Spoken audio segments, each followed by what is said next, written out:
Ladies and gentlemen, welcome to the main event. Are you ready to pop your cork? In the left corner at 6'4", 242 pounds, with a record of 45-0, the undisputed. Hey, Michael. Hey, Will. Hey, how many bottles of wine have you had? Well, Will, it's not the wine. I'm just so excited about the podcast. Yeah, I am too. This is not a boxing match. This is We Know Texas Vino. Salute.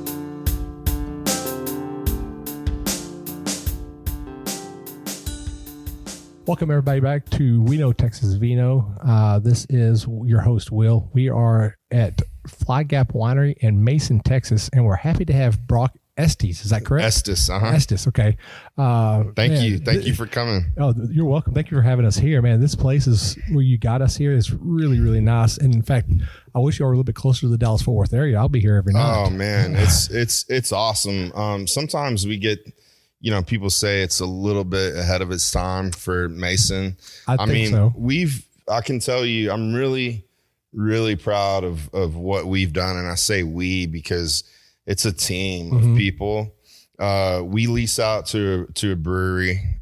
We have our wine bar tasting room in the middle section. And this was an old feed store, by the way. Oh, and okay. The far section, we have my best friend's a fishmonger.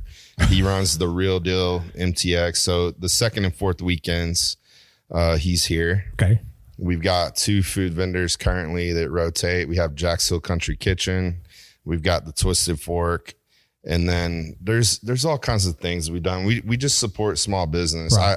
I'm a fan of small business. We have every now and then we'll have vendors that sell they sell all kinds of stuff, right? Yeah. And we're also big fans of Mason, and we're trying to push Mason to the everyday person. Right. And that's what we're trying to focus on my trip here this week is Mason, because I've heard a lot of great things come out of Mason, and Mason's still a little unknown little town right now. It still is, so I can here's my perception of it. It's just this, it's an anomaly, right? Kind of, you'll never figure it out. It's very hard business wise to see any trends. I mean, it's hard to forecast, right? Because one minute it could be up, and the next minute you're like, where's this going? So it's either like the super awesome fun place, and there's a lot of fun being had, or it's extremely, extremely quiet. A ghost town almost. Yep. At times. So, I can tell you we've seen more travel and tourism than we've ever seen.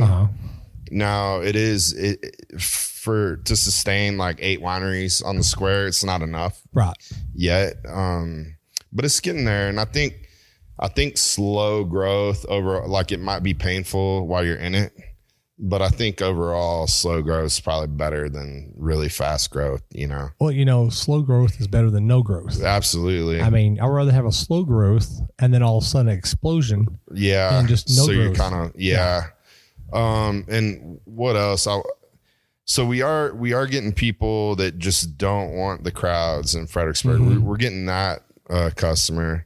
And then there was something else that I had to say, and I can't remember what it was, but it was important.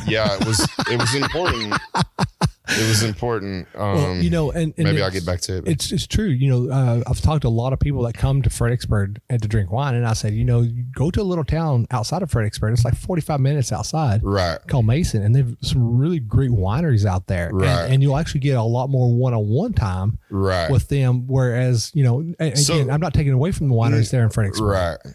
But I mean, you get that one-on-one. So with as a matter of fact, you can almost exclusively get one-on-one with every winemaker at every winery / vineyard, or you'll be talking with somebody that's very, very involved. I know what I was going to tell you. What was important to me, I've noticed that the industry, the Texas wine industry here in Texas, the industry knows about Mason for sure, and it's on their radar. Yep. I don't know that it's translated to the average consumer yet. I think that's where we're at currently, is educating the average consumer about Mason. Right. And and there's apps out there like, actually there's podcasts out there and apps out there like Texas Wine Lover. That I advocate for them because they show every winery in Texas. I say, hey, everybody that I talk to says, hey, you need to download this app. You're going to find every winery in Texas. And I say, go check out the small towns. Go check out Hyde. Go check out Stonewall. Go check out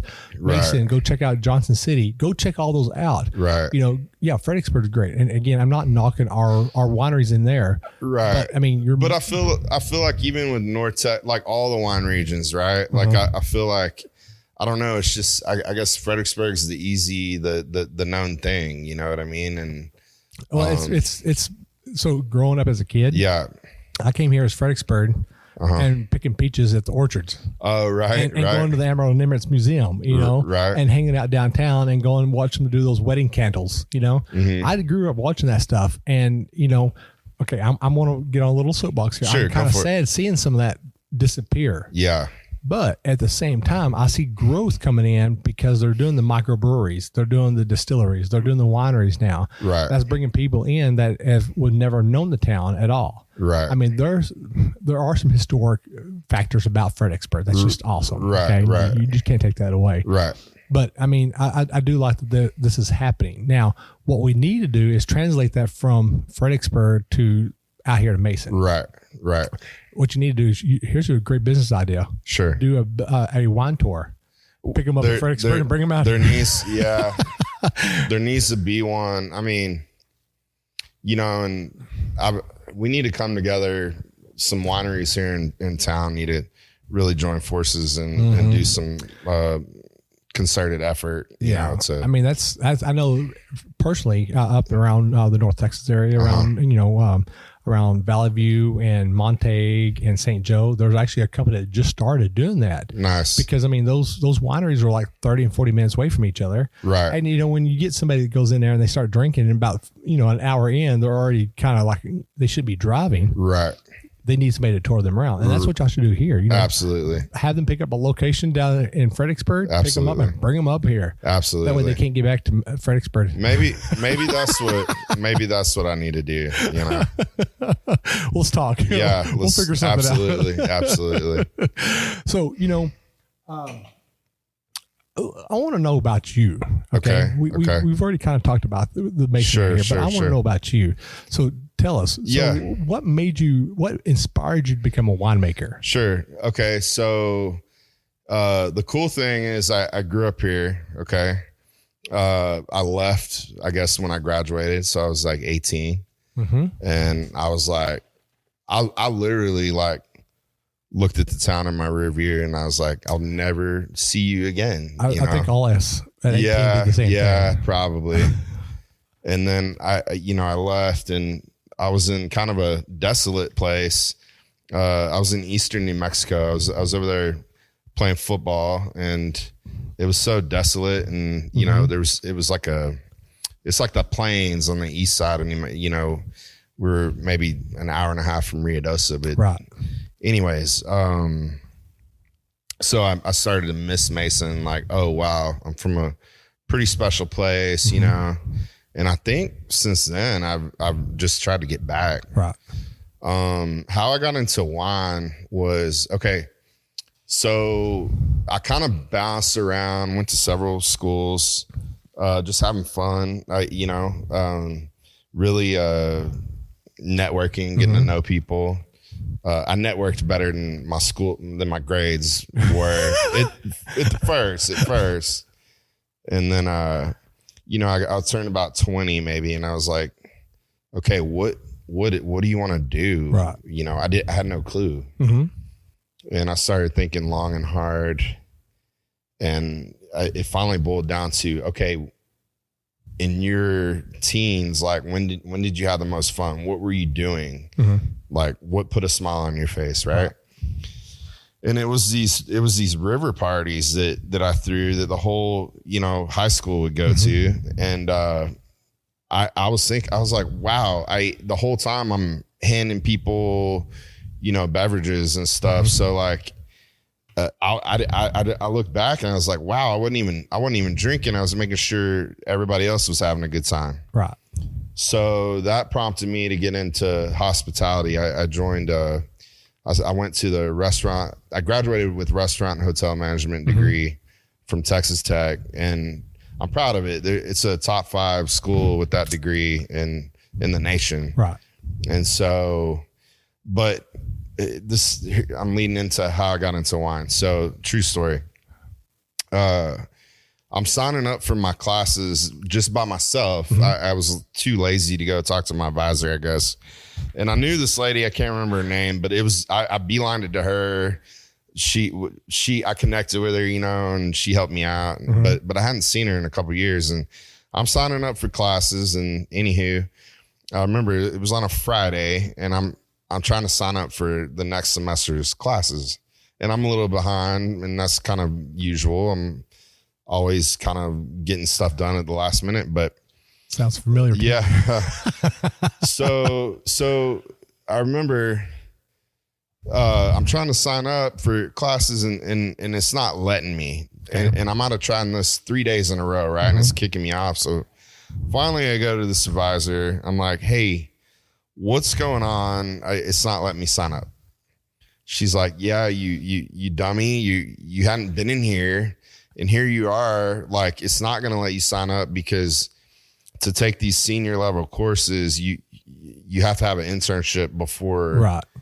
And she's like, and they make you go outside of Lubbock they won't let you do an internship in Lubbock. And I was like, crap. So at that moment, now I'm looking for an internship. Right.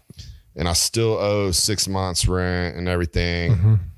And it was wild. I leave her office. I'm already scheduled to go to Mason. So like, hop in my truck, I'm driving to Mason. I'm kind of like freaking out, what do I do? So I get to Mason. This is in 2006. I go to Sandstone Cellars Winery. Okay. It's like at the time Mason was dry and it was really the only watering hole. And how they could operate was, there was some state laws that allowed Texas wineries to operate in a dry county. Right. You had to use Texas grapes, though. Right.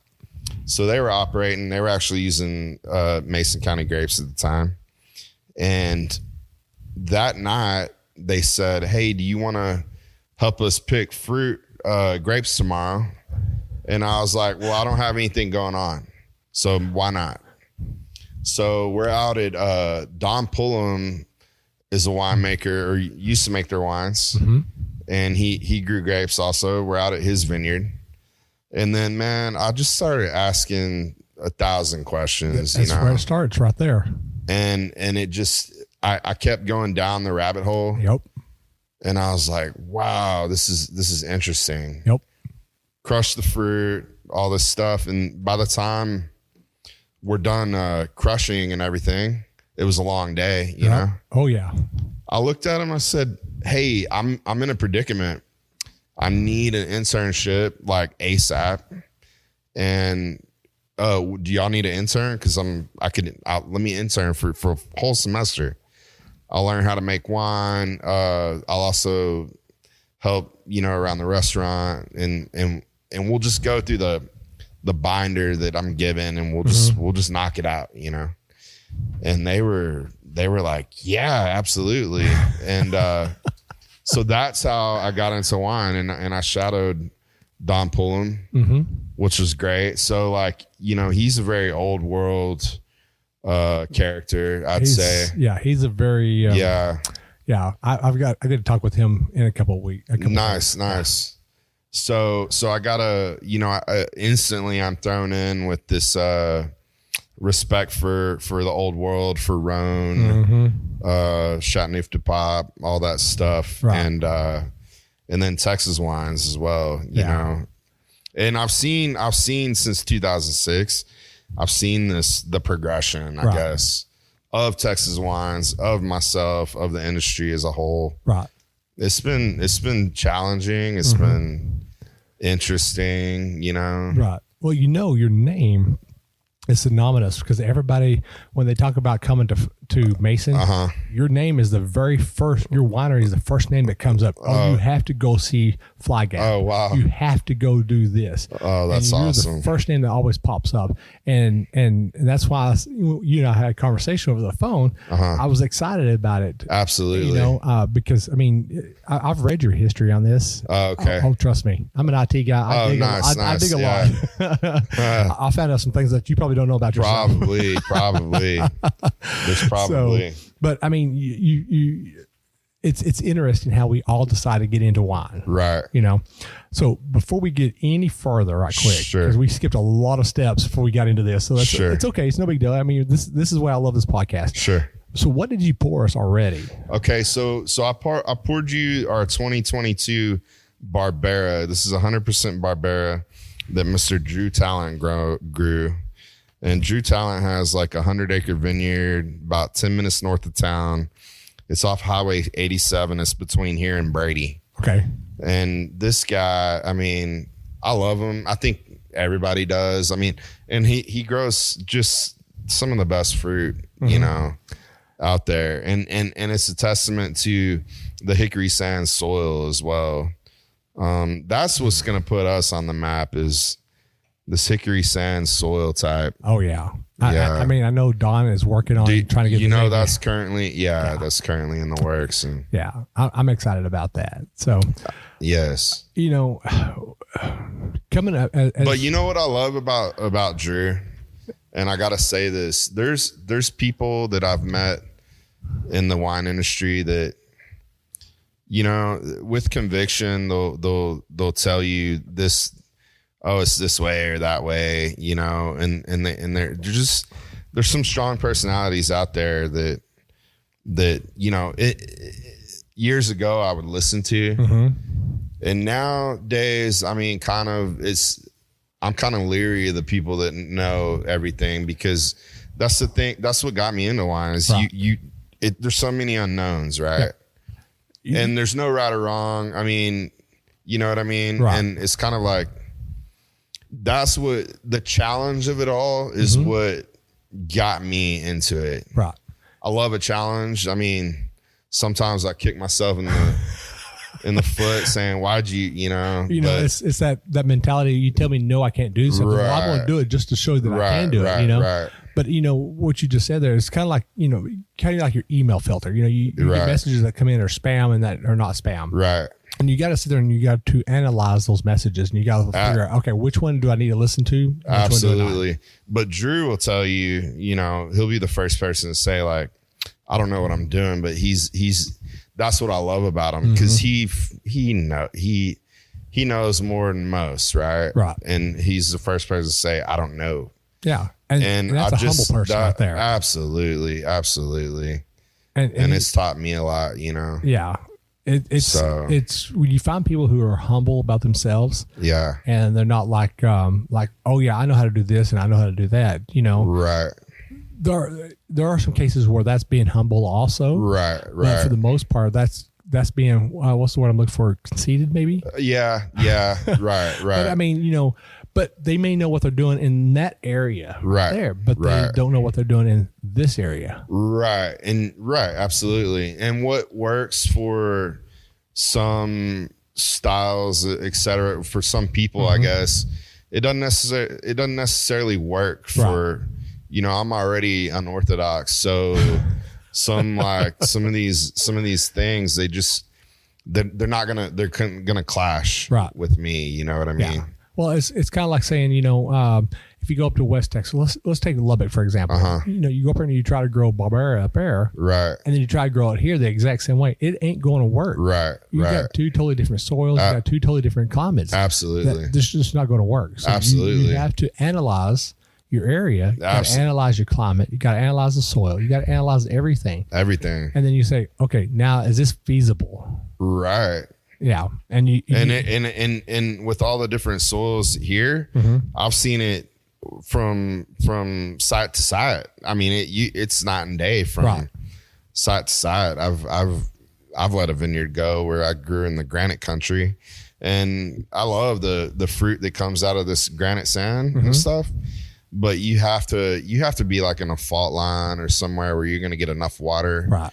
And then what really did me in was trying to grow too much and with too little water. Right. So then you lose it all. Right. Whereas if I'd have just stuck with a 1/4 acre, it'd have been fine. Like, oh, well, crap. I just lost all this. Well, yeah. I mean, I had to let it all go. Yeah. Right. Oh, I don't want to say I know how that feels, but I kind of know how that feels. Yeah. I just lost 12 vines myself. My very first 12 vines I planted.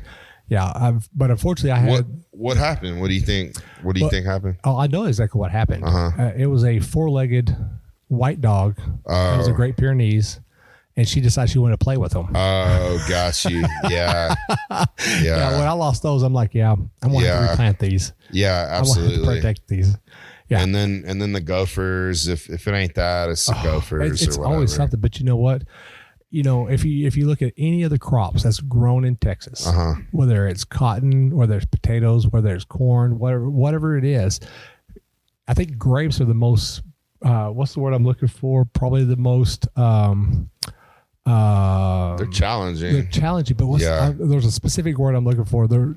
I want, for whatever reason, the word snotty comes gratifying out. They're like sassy, I guess is the word I'm looking for. Well, yeah. I mean, because if you don't give them enough water, right, they don't produce a great yield. Right. And if you give them too much water, they're like, I don't want to give you this. Yeah. Yeah. It's kind of like you lazy gotta find fruit. I've seen some lazy fruit before. Oh yeah. And it's funny because I was talking to actually Chris, he when they had that rain last year during harvest in Lubbock, he was like, I want to wait another week before I harvest. They're like, oh no, you got to harvest now. He goes, no, I want to wait. Right. And when he did, he actually got some really, really good fruit up there. Right. So they're kind of like, you get me wet, I'm not gonna give you what you want, but if you dry me off, right, we'll give you what you want. Absolutely. So absolutely. Grapevines literally crack me up because it's that. They're fragile and resilient, all in the same. Oh yes, yeah. You walk a line, so you either walk the line and you fall off on the right side and it's too much, or you fall off on the left side and it's too much. Yeah. Or kind of like what Mr. Miyagi would say. You walk in the middle of the road. Right. So, out of curiosity, I mean, what did you do before you got into this? Or you just work random stuff? I mean, I did manage a Jason's Deli in West Plano. Okay. And then I managed a white tablecloth restaurant, and just I don't know, the hours. I couldn't have any relationships, kind of thing. Yeah. Unless I wanted to date somebody in that industry. Right.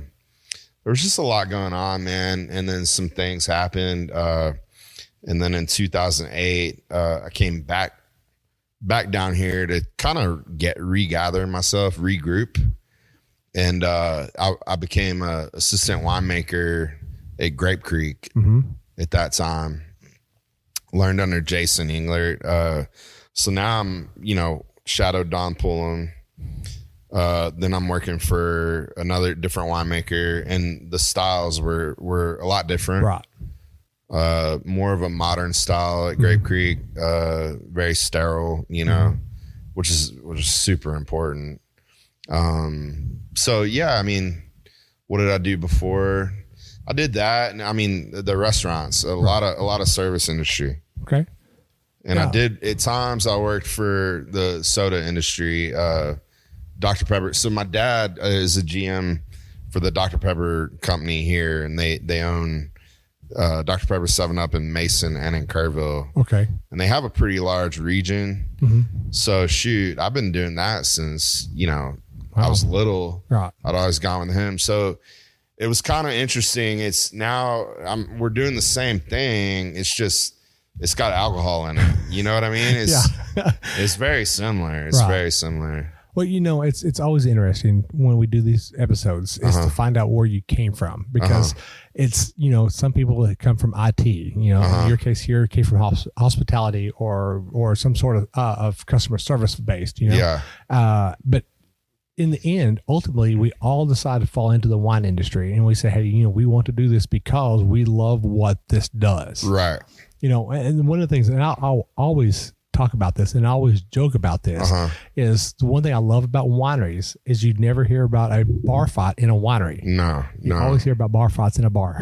Absolutely. And it's funny you bring that up. We've never had a fight. We've never had people that we've had to kick out, you know. Everybody's laughing. Yeah, it's a fun time. Yeah. And yeah, man. It's wine is and before I forget, I consider myself an artist. Mm-hmm. And so that's really wine's the medium for me. Wine is art. And I've always been better with my hands, things that I can touch. I like concrete.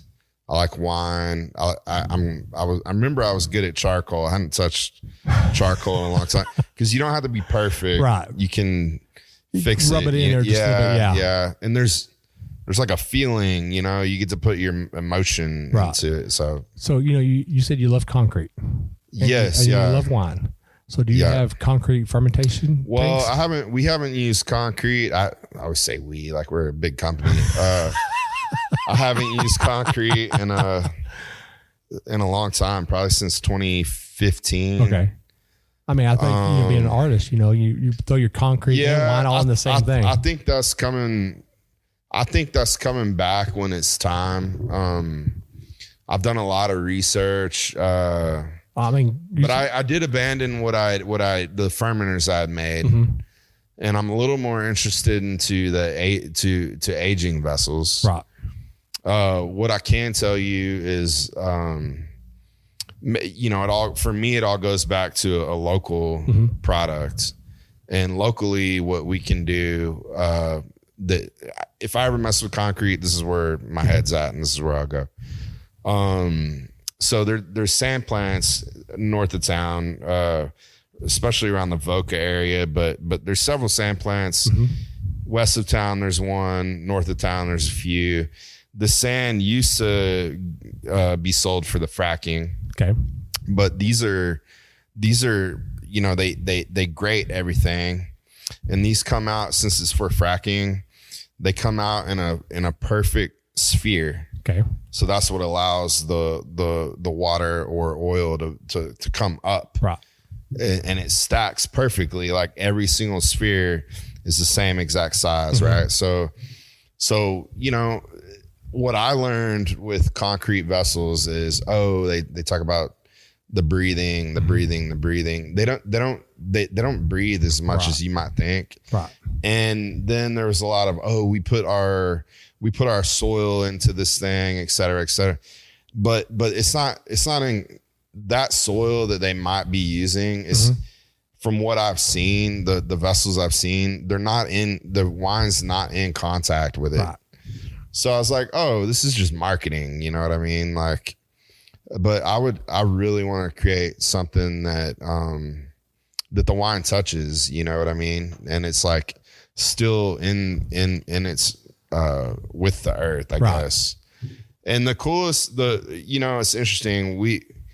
I started to go into this round shape, which is what I wanted to do. It was like a perfect sphere. Right.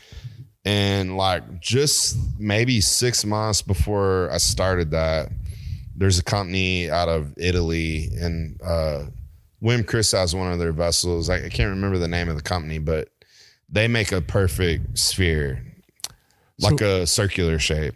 That's what I was going to ask. So it's a circular shape vessel? Yeah, because I was like, why are we doing it? What's the deal with the eggs? I mean, like, okay, I kind of get it. It's a it self stirs, I guess. The lees, the gases go up and they come down. Right. But they also do the same in a circle, and the grape's already in a circle, so you're kind of putting it back into his environment.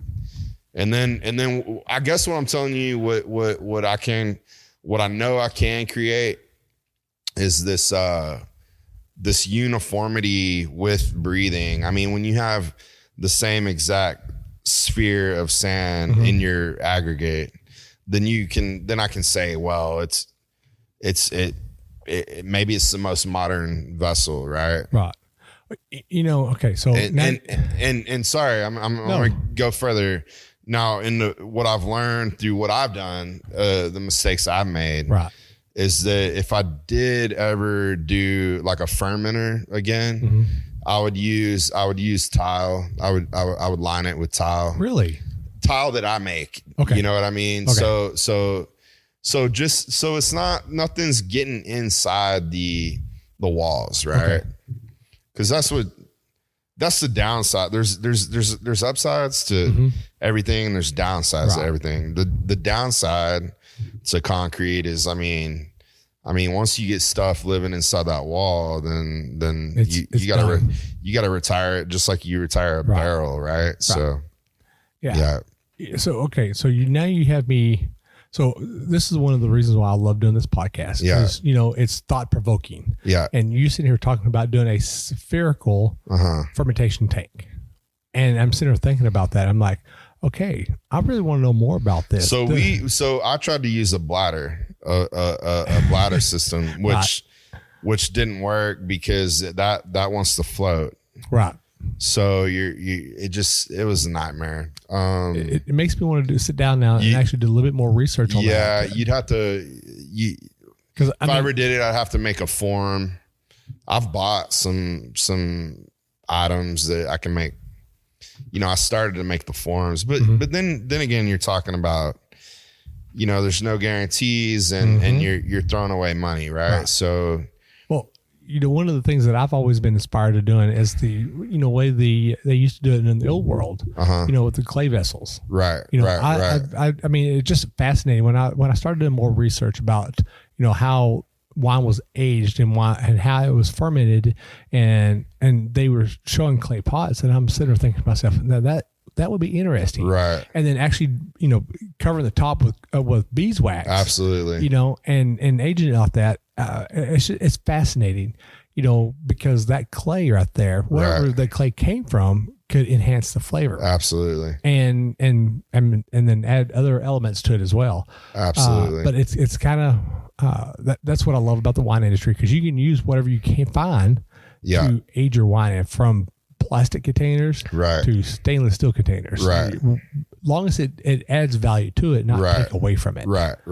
So for you to say, talk about doing a sphere tank, that's just fascinating how you talk about it. Your grapes already round, you put it into a round tank. It's kind of like it's almost at home itself. Right. And it just rotates its own self. That's fascinating. So for me, I've had this almost like this regrouping, like a start over. Mm-hmm. I was really, I would say, going against the grain I started in 2013. So maybe like 2013 to 2017 or 18, just most of what I was doing was going against the grain. I had maybe some, I don't know if they're grandiose ideas. I just want, I need to dive into stuff and get my tail handed to me, and then I can have a baseline and go from there. But really in 2020, I just said, you know what, let's, cause I want to make great wines, and I said, let's start over. Let's, in the past, in the beginning, I always had this idea, like I always had a game plan.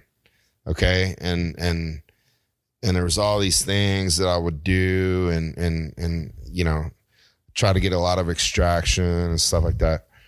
But, one day I finally, in the past, I'd always open a bottle. Mm-hmm. Maybe today it's going to be showing great. Right. Mm-hmm. And then finally when I said, you know what, this isn't any good. And that's when my wine just really ramped up, because I was real with myself. I started, instead of having this game plan, I would wait. The fruit, I've really let the fruit tell me what to do now. What direction is it going to show best, and that's the direction I go. And so I never have I don't have any game plans anymore. So when you make your own wine, and I'm going to speak from my experience. Sure. So anytime I've done stuff, whether it's winemaking or doing a web page or doing something, I'm very cynical about stuff. And I say, this is not up to my par. I have found, though, in the wine industry for myself, because I'm making my own wine right now, that I'm actually, for once, I am not cynical of my own stuff. Do you find yourself in that same predicament? I'm sorry. Wait. So do you find yourself very cynical about your own wines when you make your own wines and stuff? Do you find like, okay, yeah, this is not up to my par. This is not to my snuff. It has to be better than this. This is not good enough. Right. You feel that you find yourself in that same predicament sometimes? I do. I mean, I'm in kind of an interesting, I do. I'm pretty hard on myself. You know, I want everything to, I don't know. It goes back to my dad pushed me a lot, right. And there wasn't. I don't think there was like good job. It was always like you missed that block or this or that. Right. You know, it was always pointing out the negative stuff. So, it really was hard at times, but later in life, it's actually helped me once because I pushed myself, I guess. I will tell you, man, that I found success in starting over. Okay. And then I said, look, instead of focusing on 20 different things, just focus on one. Yeah. And execute that and dive into that. Right. And what that one thing was focusing on layers. So that's what I focused on in 2020. That's all I focused on was how many layers can I get into the wine. Right. Okay. So layers create complexity. I feel like, okay. Yep. Cause it's like changing and stuff. So what I did was, I would take my lot of whichever single varietal and I would do like, I've got a base yeast, and I put it in these bins and then I have these bins over there and then I would do another yeast, like a lesser, I would treat the whole lot as so my base, I might have 50% and then I have two other bins with two different yeast in them. Now you can't cross contaminate. Right. So like I use buckets for punch downs. So, cause I can't punch down this, bin with one yeast and then go to this other bin that has, different yeast in it. Cause then what's going to happen is whatever the most dominant yeast is just going to take over. Right. And then everything changes and you're like, okay, what happened here? So then I marry, I marry it all back when I'm pressing and then it kind of becomes one, but there is layers in there. So that's a method that has worked for me.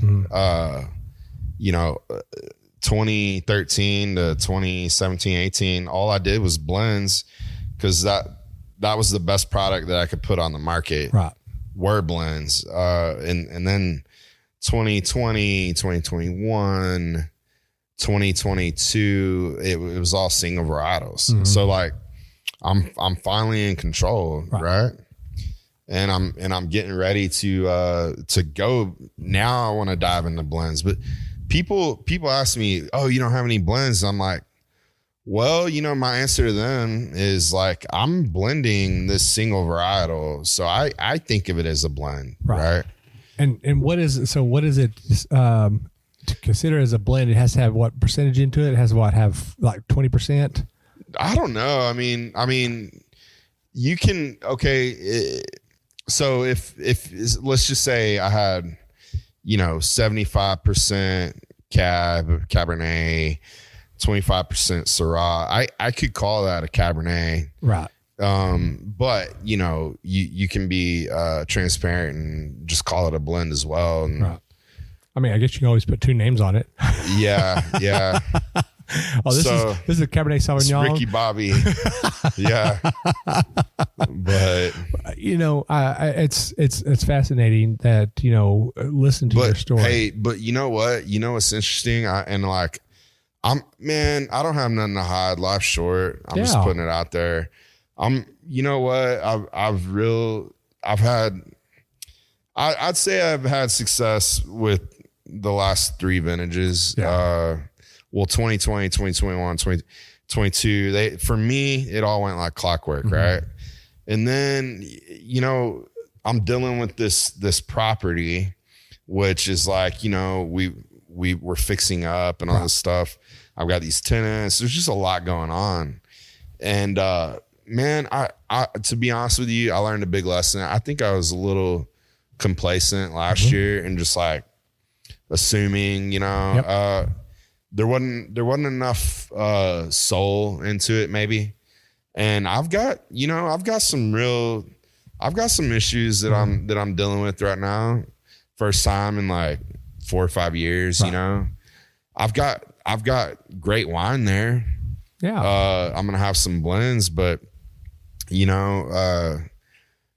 it's just interesting now that you've reached this bar, right? There's no going back below that. You know what I mean? So, well, I mean, if this is something I say in IT, if you're not progressing forward, right, you need to stay in your same spot. Right. You never want to go backwards. No, absolutely because when you start going backwards, you start sliding backwards and you start going further backwards, and forward progression never happens. Right. Absolutely. Forward progression and being idle all is actually progression. Right. Right. So, So we're I'll be coming out with a dank wine, which I haven't had a dank wine in years. Now, what I did there with Fly Gap and dank. So like, okay, if it doesn't meet my standards to go into my like special wines, which are Fly Gap wines, then we have this label. It's called dank and it's fun, Yes. That's actually one of my questions. Yeah. So that's what that was created for. Yeah. Was to have fun with, to push out, these are everyday drinking wines. Right. And so we're definitely going to have a dank coming out this year, and we'll probably, and they're priced to move, man. Right. Yeah.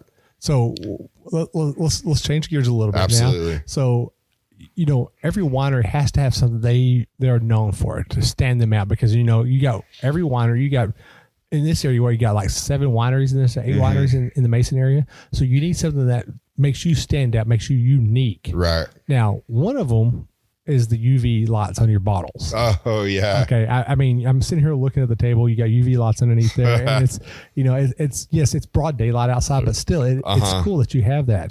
But you did talk about your dank. Now, I read about your dank, and it actually made me smile knowing about that. So, can you tell our listeners about dank? Dank. Yeah, how you came up with the name and what it means and stuff. So honestly, I was, in 2010.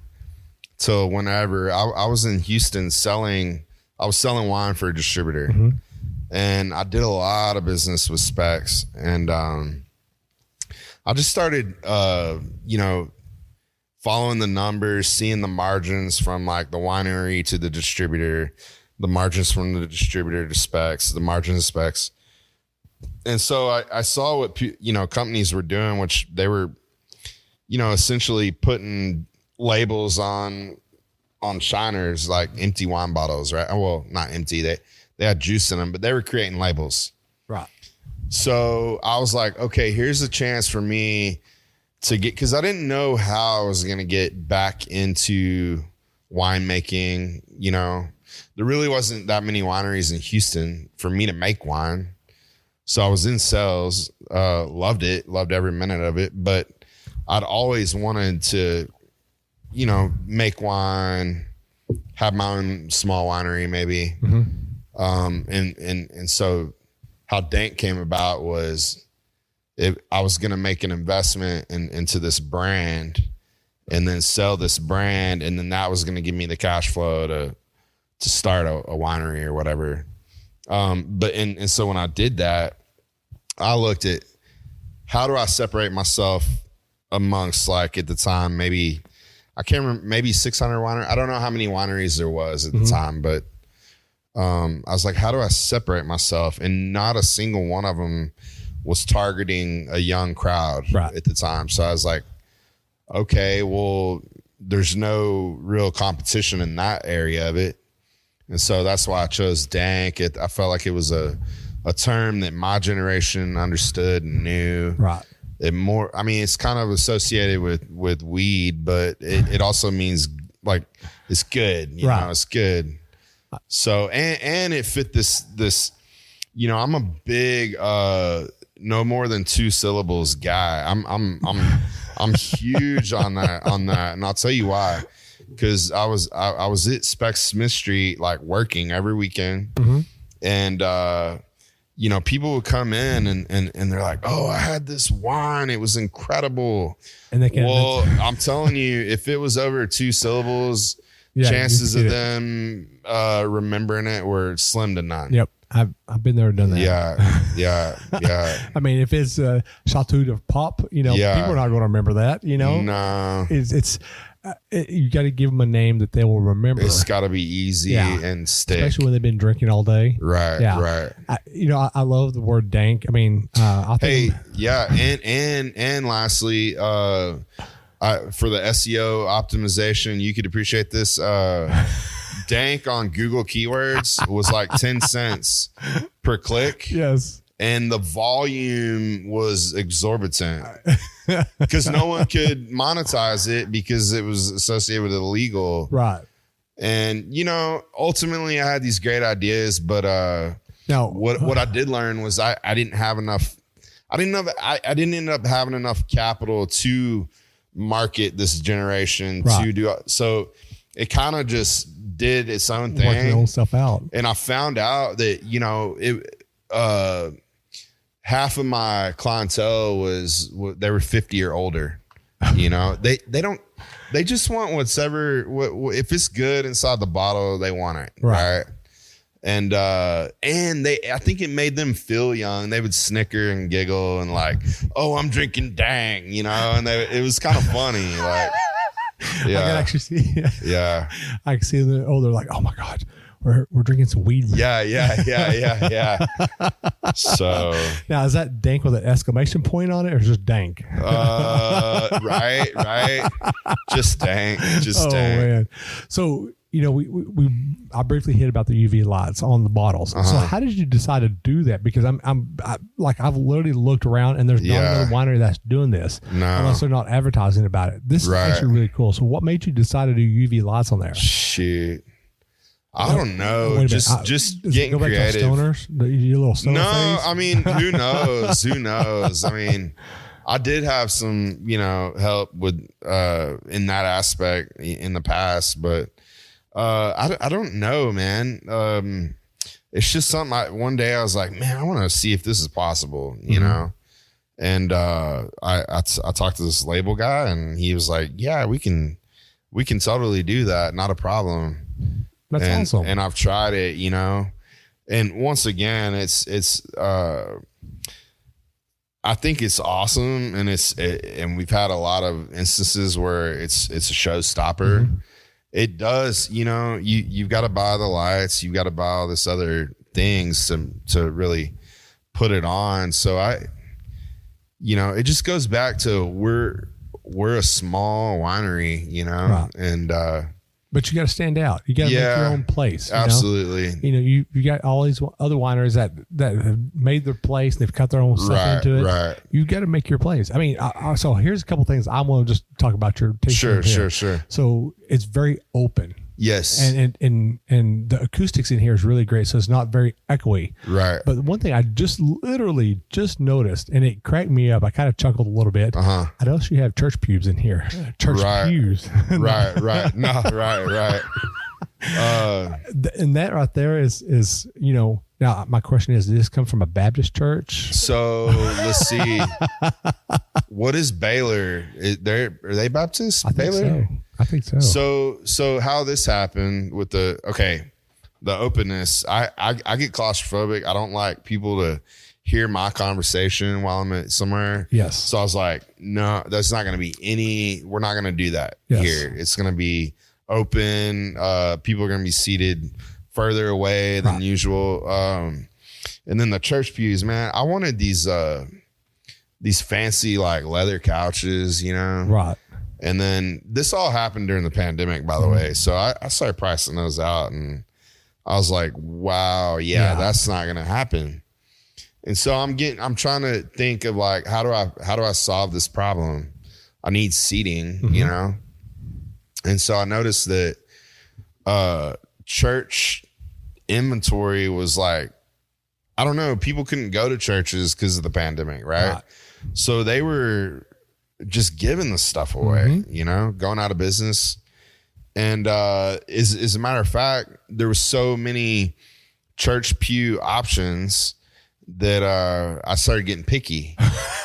and too picky. So like I start sending out all these emails. Okay. And all these feelers. And then I too many to the point I didn't know what was coming in. Okay. I get a phone call and I don't always answer a number that I'm not, you know, yeah. So this guy's like, hey, sorry, it's been about a month and a half, but now I'm returning your call. These pews are for sale, et cetera, et cetera. And I was like, it was a Waco area code. And I'm like, well, you know what? That's a bit of a drive for me. And I was like, I think you had some really nice pews, if I recall. And I was like, but you wanted way too much. I go, I can get these for free. I told the guy, I said, I'm not interested. Sorry. Well, make me an offer. So there were 18-foot pews. Okay. And I was like, okay, I'll give you $50 for an 18-footer. And he was like, all right, done. We'll accept, you know? Wow. And he's like, I'm sending you the address. And the address comes, and it has a Baylor University address. And I go, I call the guy back. I go, is this a scam? Like, why are you sending me to Baylor? Like, I don't appreciate whatever you're trying to do. Right. Like, this ain't adding up, right? And he's like, no, we're redoing the Miller Chapel. These are the Baylor University pews. So like I sawed in half the Baylor University pews so I could put them back to back. Right. And then I just folded the seat cushion because it just folds in half. And now you got a thicker cushion. Right. So, I mean, it's cool. And I tell everybody, I'm like, you know, and I promise you this whole thing that we're doing here, it's bigger than me. It's bigger than me. And then when stuff like this happens, it's reassurance that, hey man, I don't know where this is going, but I know this is the path I'm going on. Yep. And let's just go down it. Oh yeah. You know what they always say, go down the path of the unbeaten path. Right. You know, and what you're doing here is absolutely unbeaten. Right. And I really love what you got going here. Thank you. So while we're talking about your tasting room, so you took us out back. Sure. And what do you got going on back there also? So we've got a courtyard to this old. It's an old feed store. I think before the feed store, it was a car dealership. Okay. I can't remember what type they sold. Okay. But anyways, there's a courtyard in the back. We've got space where our food vendors operate out of. We have a stage. We like to put on concerts. So our best seasons are the fall and the spring. Summer, it gets a little too hot sometimes. Summer's a little bit harder to predict. And then we're actually putting up another building out back, which, dang it, I don't know if this is something I want to get into. But I'll tell you, I've met a distiller, and I think this is something that we're wanting to do. Yeah, you don't have to go into names. You just say something Well, I don't know if you know the history of what I've gone through. I mean, we're right next door to a church, and it's just, this town's they're very concerned, you know. So I've gone through the gauntlet in a big way. I mean, not trying to be ugly. No, but, you know, that's the best place if you're here. Go right across the street. Right. I mean, church takes all broken people, whether you absolutely, absolutely. They just need to, allow it to happen. Absolutely. We won't get this is not the no. I know. But I really love what you've got going on here. Thank you. And again, I've told you that multiple people told me that I need to come here. I need to come here. I love it. And they all, every one of them say you first. Okay. And I'm like, okay, we'll get out here and we'll go and see what's going on. Well, that means a lot. That means a lot to me. And like I said, I want to get the word from Mason out because y'all are a growing community here. Yeah. We need to get people to come in. Yeah. And I think, to be honest with you, I think I'm hitting a season in my life where it's that time to maybe put a whole lot of focus into Mason and Mason as a whole. I mean, Alphonse. Are you going to talk with Alphonse? Oh, yeah. By chance? Him and Don. At the same time. So years at the same time. Oh, that's great. That'll be great. I may pack a lunch because I've heard they talk a lot. So years and years ago, I did put together some wine tours where I would I'd rent out a charter bus, right? And I'd fill it up, and then we'd go on the Mason County wine tour, right? People loved it. What I did learn was it was a little too far from one winery to the next. Right. So everybody was chatty Cathy with people they didn't know for about 10 minutes. But outside of 10 minutes, I mean, you could hear like a pin drop. Right. So I've learned a lot about, how to organize a trip, I guess, and to not have too many stops as well. Right.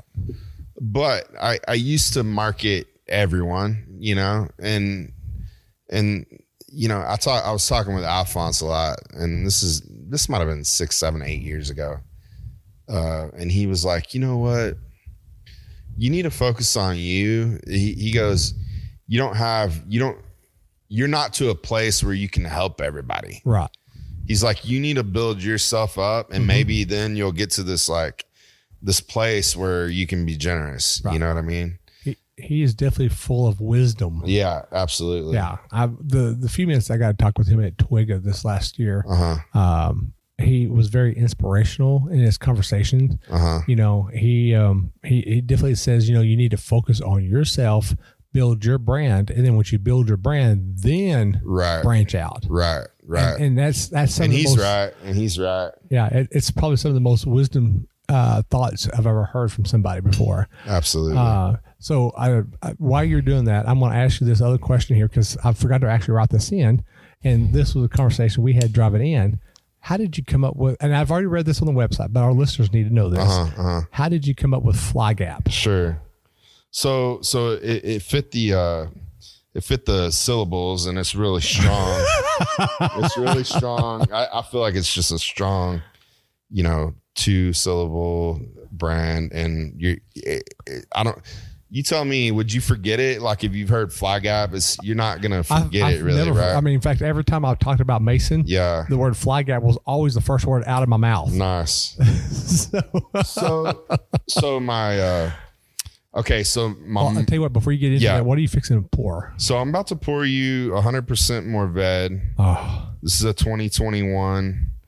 Oh, everything we pour here, I have one wine from the High Plains, and everything else is local. Okay. And from moving on from here forward, it's all going to be local stuff. But Rob Parr grew this fruit. Okay. And I call it Parved or Parvedra, just because I don't know. It's an homage to him. It's an homage to the Mourvèdre grape. Well, that's awesome. And I have this 2021 version is really more of a lighter. It's a fruit forward version compared to my 2020 vintage. 2020, there's a lot of extraction.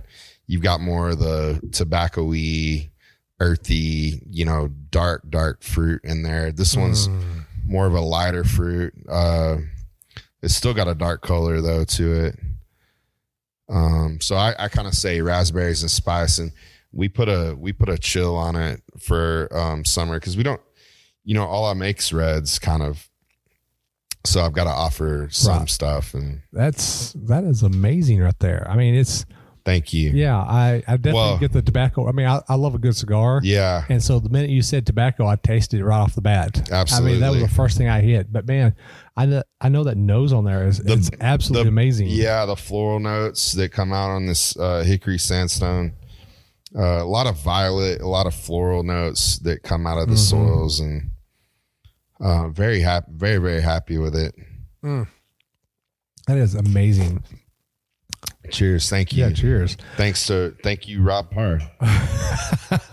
Yeah. So his fruit, I mean, it's just probably the most beautiful fruit that I've ever seen and touched. I mean, I wish people could see this. I mean, this is just, the color on it's absolutely beautiful. The legs on this is absolutely beautiful. I mean, I don't see anything that's not beautiful on this thing other than it's just not in my stomach faster. Right. Man, that's what I'm telling you, man. I've really, set a good bar for myself, and you have to do that, because if you don't, then you don't have anything to accomplish. Right. Man, that's amazing. Thank you. Yeah. All right. So back to before I interrupt the Fly you. Gap. Yeah, the tell us Fly about Gap. Fly Gap. How'd you come up with that name? So Fly Gap's this I call it a region. It's this area, 12 miles northeast of town. Mm-hmm. You can go out 29 towards Llano. Mm-hmm. After you pass Art, you head north on 1900. It's a farm road. Okay. And when you get to the end of 1900, look to your right. There's a gap in the Cothman Mountains. I mean, there's a couple areas in Mason, a couple hills they call mountains. I mean, they're very big. Mm-hmm.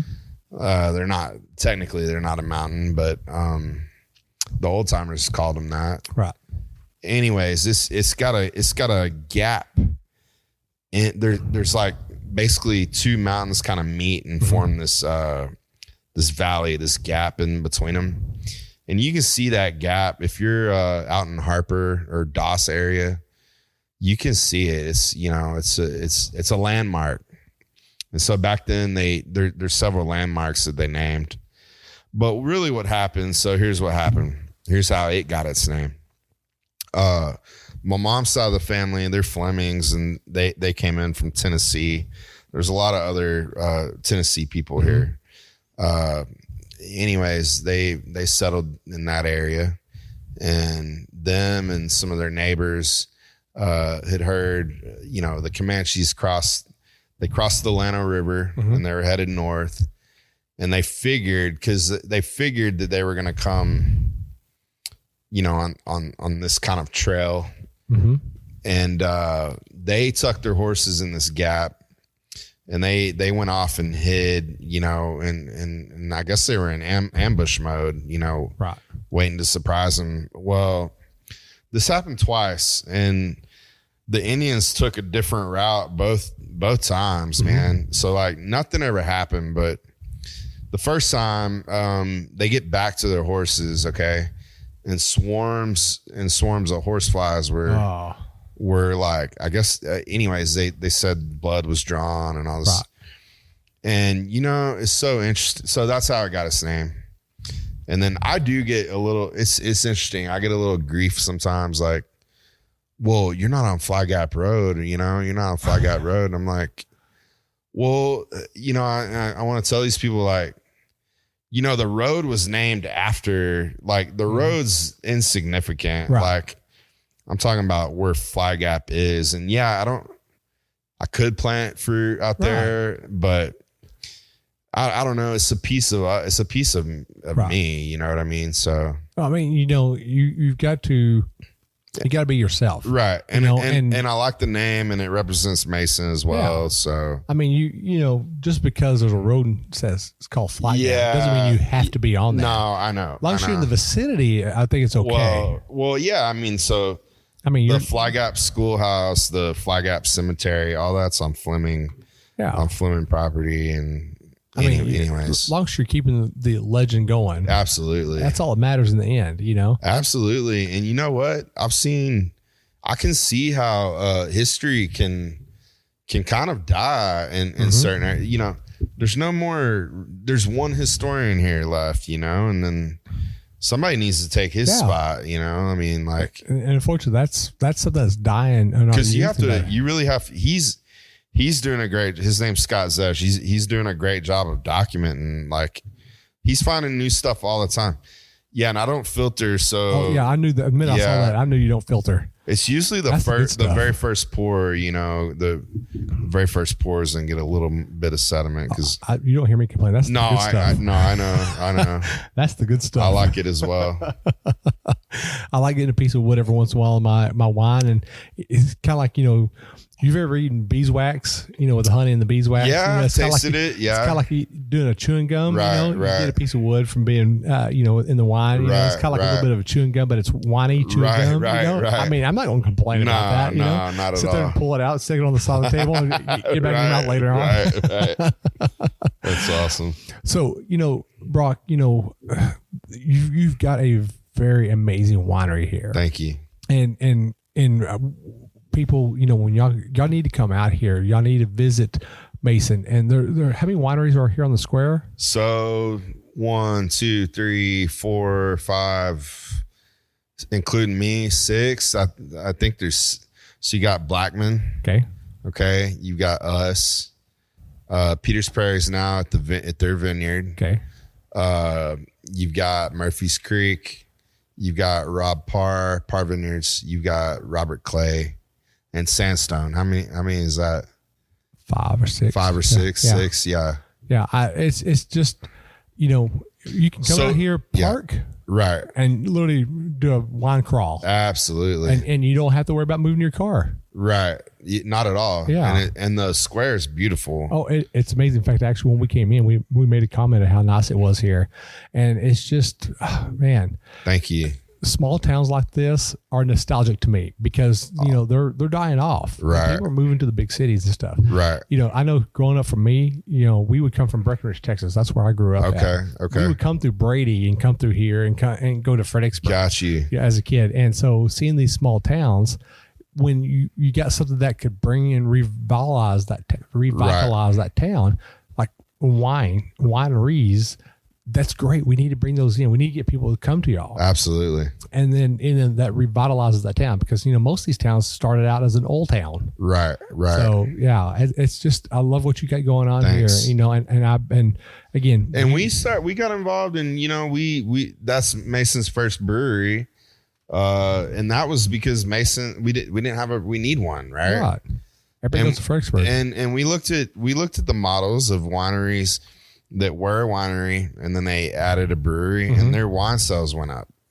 Wow. Cause now you've got, it's, if the couples come, cause that it's, I don't know, it's more diverse, I guess. Right. And, so we've enjoyed that too. Nice. Yeah. Well, as we're coming to the close of our first half of our show, before we go to the education, is there anything you want to say that's just on your heart that you want to let people know about your winery, about you, about your wines or anything? Oh, let's see. I mean, we will hit. So yeah, we've hit a lot. Yeah. All I can tell you, if you're listening, is that I truly feel like Mason is just such a special place. So we have the state gym. Mason, we call it the gym of the hill country. Okay. You can find topaz here, in particularly the blue. It's like a sky blue topaz, and then you got the clear ones, and then they do a Lone Star cut in a lot of these, which was developed in San Angelo, I believe. Okay. But it's basically when you look at the top of the gemstone, you see a star in the gemstone, and it's got to be it's got to be a deeper, it's got to be a pretty big stone to pull that off. Right. But I don't know. It's special to me because it's the state gem. Right. I mean, so that's something. You've got a lot of history here. Lots of history. I don't know if you know about Johnny Ringo, the famous outlaw that was in Tombstone. Yes. Oh, Johnny. Okay. His first murders were here. Oh, really? Yeah. I didn't know that. Yeah. This was in the Hoodoo War. Okay. So there was a big, there was a war called the Hoodoo War. Locally, it's known as the Hoodoo War. Okay. Otherwise, it's the Mason County War. But here's what happened. You had a lot of so the Germans, the German immigrants or settlers, they were promised this county, along with this vast. So they came into Galveston, they settled in New Braunfels, Bernie, Fredericksburg, and they were promised this place as well. Mm-hmm. So what happened was the Comanches wouldn't let anybody pass the river. Okay. That was their boundary. Their territory was once you get on this side of the river, this is our place. Game on. So you had, what happened was they couldn't get here. And then you had the Tennessee, all that came in and was taking everything. So there was a lot of tensions between the Germans and what they called the natives, the people that were born on American soil. Right. So there was a lot of cattle. It started with cattle thieving, and then people started killing each other. And then Johnny Ringo's first murders were here. They finally caught up to him outside of Georgetown, and they were holding him in Burnett until they could put him on trial. Okay. Now and then some time went by, and they were going to try him here. Well, his posse burned down the courthouse and destroyed all the evidence. Okay. So this whole courthouse burning thing isn't a new deal. This is just something that's been in the old history, and it happened again recently. Interesting. And yeah, I'm gonna have to do some research on that. That sounds like very interesting. And then I don't know, some people might not like the look. It's just you should come out to Mason for it's just so beautiful. Right. The river's incredible. Our town's pristine. You'll love it. It's very quiet. There might not be as much activity as you'd find in Fredericksburg, which is 40 minutes away. But it's if you want to connect with yourself and like your loved ones and everything, this is a great place to do that. Coming out here to Mason, first off, the drive was beautiful, except for the road construction going on. Oh, right. So once they're done with that, it'll be even better. Make some time for that. But, coming out here, it was a beautiful drive coming out here. Right. And pulling into the town, it's like, a minute you're out in the country, and next thing, boom, you're downtown. It's just that quick. Right. It's absolutely beautiful. People, y'all need to come out here and check this place out. Right. Come out here, make your reservations, do whatever you need to, and come out here and see Fly Gap and come see all the other wineries out here. Because it's just an amazing little town. Absolutely. So, Brock, as we come into the close of this first half here, where can people find you online? Well, shoot, our website's a little outdated, and we need to update that. I've actually been talking with my people on getting that updated. But there's flygapwinery.com.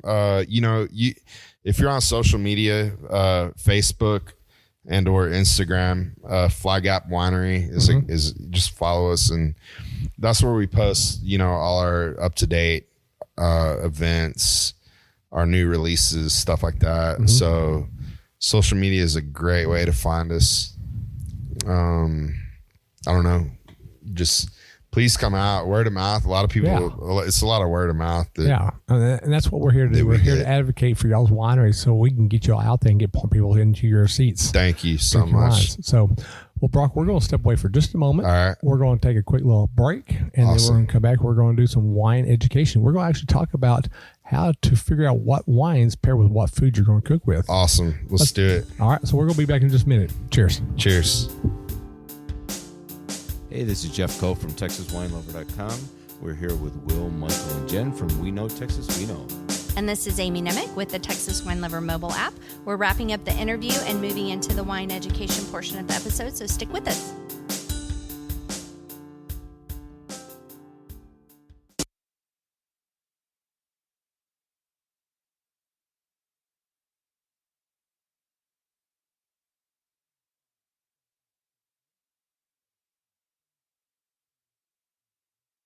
Welcome back, everybody, to We Know Texas Vino. We're sitting out here at Fly Gap Winery with Brock Estes. Estes, correct? Estes. Sorry. Yep, you're good. I've got a grandfather. His name is Estes also. Oh, okay. You would think I already know that by now, you know. But real quick, before we get really started on this, I just wanted to say, you know, to find us on social media, you can find us out there on Facebook at We Know Texas Vino. You can also find us on our WeKnowTexasVino.wine and also .com website. And then you can find us on any podcasting platform out there. And when you find us and you like us and you subscribe to us, make sure you give us a 5-star rating, because we love seeing these 5-star ratings, because we want to make sure we bring you the best content available out there. And then leave us feedback. We love to hear what you got to say about our podcast, because we want to make sure that we give you the best content out there. And I know this episode right here is just absolutely amazing, and talking to Brock and all the information that he has, and even in between our segments here was actually amazing. So it's been fun. Yeah, it's been a lot of fun. So Brock, what did you pour for us right now? So I poured another red wine. Poured a red blend. All this fruit came off of Talent Vineyards just north of town. I poured a blend of Cabernet, Syrah, Petit Verdot, and I don't think it's listed, but I threw in Barbera skins at the very end of the ferment. So I threw in probably a ton and a half of Barbera skins just to give it another layer. Right. I mean, remember I was talking about layers earlier. So yeah, it's, you know, I adjusted the acid. It's got a little more acid than some of my other wines. So the thing with acid, so right now this is a 2022 vintage. It's a little sharp at the moment, but I can tell you, this thing laying down on its side for another 3 years is just it's gonna come out perfect. It's going to definitely bloom itself. That sharpness is gonna round out or dull a little bit. And I think it's going to be one of my best wines that I've produced. Oh, I agree with you on that. I mean, just right now, the taste of it is just absolutely amazing. It's got a lot going on. It's got a lot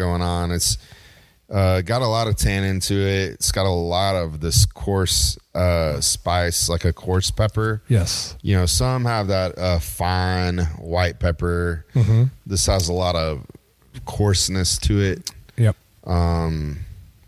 And then, you know what, now that it's on my mind and I'm thinking about it, there is something else that separates me a little bit that I just want to talk about. Yeah, go ahead. Before I forget. This is your show. So, you know, one thing that I do is here's something that sticks with me, and it's almost something I'm scared of a little bit, but I think, you know, from being in this industry since 2006 to now, so, you know, almost 20 years, I've seen a lot. Mm-hmm. And what I have seen is you know, people go out to Napa or wherever, mm-hmm. you know, and they have these wines and they fall in love with these wines. Well, then they come back here and they try to recreate this out of like Texas wines, right? And so more often than not, it doesn't happen as much but used to, less than 10 years ago. I think a lot of people would take Texas fruit and, you know, I had this cab from Napa and it was aged in oak for 3 years or whatever, right? And so they age it, you know, this Texas wine for, you know, 2-3 years. And I've tasted some of these wines, and to me, they taste tired. Mm-hmm. And so my philosophy is, you know, we're in a shorter growing season, so our fruit doesn't have the same structure that some of this Northern California fruit will have. It can't, I just don't feel like it can withstand the aging. Now, you can go all out and spend like, you know, thousands of dollars on some of this real tight grain stuff that won't let in as much oxygen. That's one thing, but I'm generally speaking. Right. So what I do is I want to age wines, but I want to lock in the freshness. Like I want to bottle a fresh wine. Yep. And then I let it bottle age. So I'm cutting off the oxygen. Yes. Cause I've seen, pale brown color and just tired. Like it's just tastes to me like, past retirement, right. Like it sit there in the either the barrel or the tank way too long. Yeah, and it need to be in the bottle. Yeah, and it's not awake. And so I bottle. I've come up with this kind of the hotter the vintages, the quicker I bottle. Now it does create some issues with it's real easy to bottle to put stuff in the barrel while you're kind of processing the next vintage. It's easy to keep everything for. I mean, I do run into issues with that where if I do bottle something 6 months out, now I've got all this work to do to maintain that barrel, right. But anyways, I think the work is worth it. Oh yeah, it always is. Yeah, and people appreciates that work. Yeah. So, sorry to go off. No. This is your. That episode. was one thing that separates me from others. And no, this is your episode. This is all about you. I want you to get anything that's on your heart. Sure. I want you to get that out so people can understand who you are and why you do the things you do. Yeah. So, on our education topic for this week. Absolutely. Okay. So, this is probably one of the biggest topics I get asked all the time. Right. And I haven't, we've hit it, but we've not really hit it. It is pairing food with wine. How does a person figure out what wines go with what foods? And I know from what I have been told, right. a lot of times a lot of whites go with a lot of seafood. Right. A lot of reds go with beef, or I won't say beef, but meat. Right. Like, right. Pork, chicken, pork and beef and lamb and all that. But there are some exceptions to that rules. Absolutely. So let's talk about that. Well, yeah. I know you haven't eaten also. So. I don't, I think that kind of, how they say, there's no right or wrong in wine. It's all about what you like, right? Yes, so exactly. That's kind of the beauty of it. And I think when I think about pairing wine with food, I think a lot along those lines. Like I think it's just an extension of there's no right or wrong. I mean, yes, typically, whites do go with seafood, and they do, or they generally do. You know what I mean? In its most basic form, the red meats go with reds and stuff like that, and pork goes great with like your lighter reds, like your Tempranillos, your Mourvedres, maybe your Grenaches, stuff like that. Right. But that's once again, that's in its most basic form. Once you start adding on these other ingredients, I mean, then it can go wherever you want to take it, and sometimes, you might have a sauce that you want to highlight. Right. So you might use, you might think of like, what do you want to highlight in your food? And the wine can do that. And I'm trying to think of an example, but. Well, here, we just talked about it a while ago. Yes. Chicken piccata. Yes. Risotto. Right. I love to cook and drink Trebbiano with it because it just goes perfect with it. Absolutely. And there's probably a better contrast from, the white wine is definitely going to bring out, I think, are you using lemon at all in that? Yeah. So it's going to bring that lemon out. And then there's probably a better contrast with the capers versus a red wine. Right. So I mean, you could probably even go. I mean, I've heard of some people using Blanc de Bois also with chicken piccata. Yeah, which Blanc de Bois is not very that acidity. And do you cook with some of your wine in that as well? I deglaze the pan. I definitely deglaze the pan with that. Perfect. You have to. I mean, how else do you cook with that? Right. I mean, sure, you cook and drink, but that's not actually cooking with it. Right. But I mean, it's you know, wine is one of the things that you can many facets. Yeah, That facets. you can actually just, you know, whatever you want to drink and eat. You know, Right. Now, So here's an example of using a red with seafood. Okay, I'm ready for this. so one. my best friend, he's a fishmonger by trade.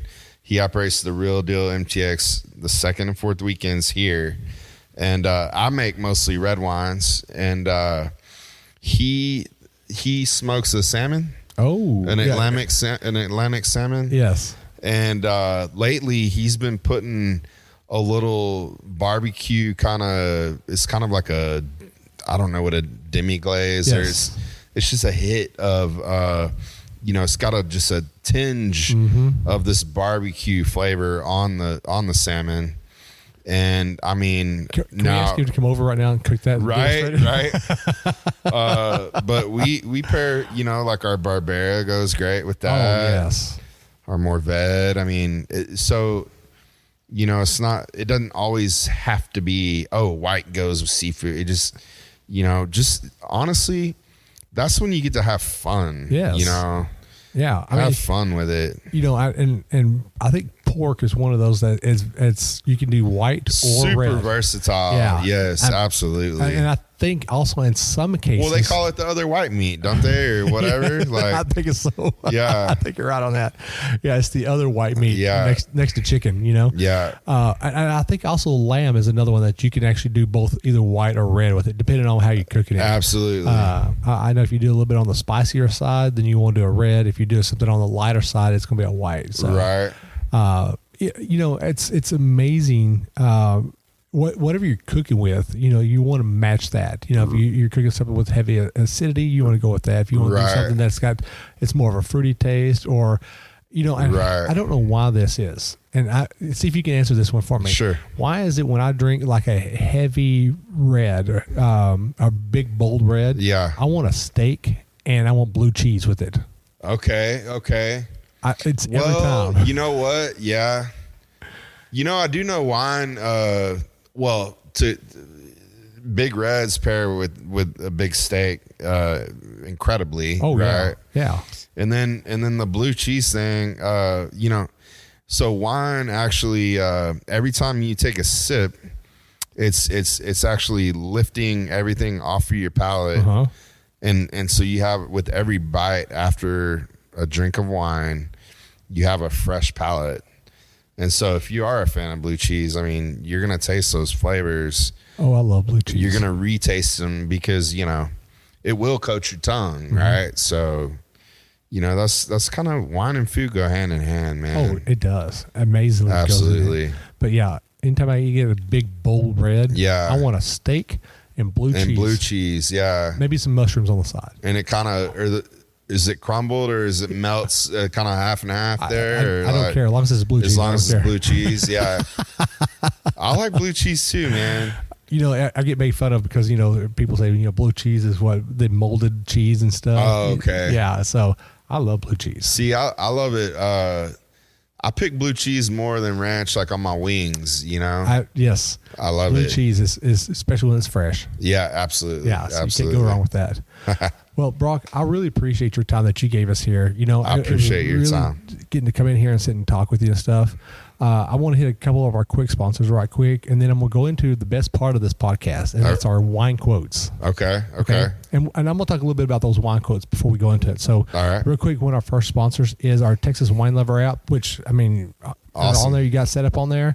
So, you know, you get on there, you can find all these wineries here in Mason on the Texas Wine Lover, and you can actually plan a trip to hit all those wineries all at the exact same time. Well, not at the exact same time, but in the same day. Right. And then one of our other sponsors that we actually love, and one of these days I'll get to actually use this suitcase, is Fly with Wine. They sent us a suitcase that gives us 12 bottles that we can ship in a suitcase and not have to put FedEx or something like that. Oh, that's cool. It's amazing. And they put our name on it. They customize it with our name on it. So it's pretty awesome. So, yeah. Fly with Wine? Fly with Wine. Yes, sir. Now, as I was looking for quotes, so every time we do a podcast, we always do quotes at the very end of it. And something I found that was really, really interesting that I did not know this about this one particular person, and that was Julia Child. Okay. Julia Child was very much a wine enthusiast. Okay. Like I didn't realize how much of a wine enthusiast she was until I started doing a little bit of research on her. And and this is what she said. She said she has a great love for wine and young wine makers. Really? I did not know that about her. So she just so happens had 2 quotes. So I'm going to present them today in this episode. So her first one was, the world of wine is the world of life itself. It presents you with every degree of emotion, from the most joyous, I can't even say that word, embellish sensations of well-being to, if you're unlucky, quite black periods of depression.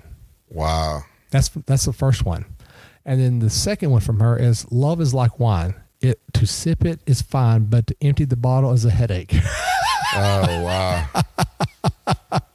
So, I mean, I didn't realize Julia Child was such a wine enthusiast until I started doing this research about. Wow. So, but those are both really deep, especially the first one. Oh, so. yeah. I mean, I had to actually sit and drink a glass of wine or a bottle. Yeah. To think about that a little bit, So, right.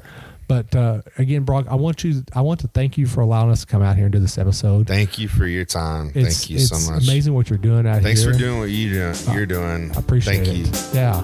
So, but this is Will with We Know Texas Vino. Cheers. Cheers.